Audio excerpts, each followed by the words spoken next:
She only stayed with him because she valued marriage. They had been together for almost 10 years. He was in a previous marriage that went bad, and she felt sorry for him when they first got together. He was charming. He was different. He was exciting. He seemed to know what he was doing, and she admired that about him.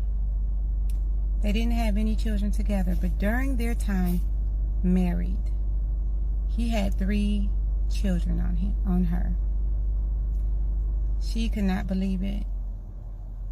And she would tell her friends, I would leave if we weren't married, but I value our marriage, so I'm going to try to make it work. She became everything he said he wanted her to become. She was beautiful. She was successful. She traveled the world for her job. She was high ranking in her job, in her career. She was educated. He was a business owner, but he was shady. He would do some shady stuff, right? She decided to overlook all of these red flags because she valued marriage. And she didn't want her kids to come from a broken home. They didn't have any children together. However, she had custody of her sister's children, and she had her own children who were adults by this time. He even left her twice for another woman. He always managed to come back home, and she was there waiting for him. Except this last time. This last time he didn't come back home. He stayed with another woman, and they had a daughter together, and he raised his daughter with this other woman.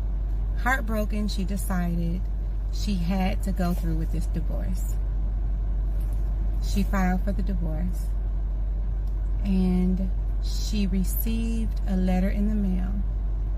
And the letter in the mail said, Mrs. Jones, I'm so sorry. We are unable to grant you this divorce because you were never legally married in the first place. See, what this man failed to tell her was that he was married to me, and he refused to sign the divorce papers. So she stayed with him for 10 years before we got divorced officially.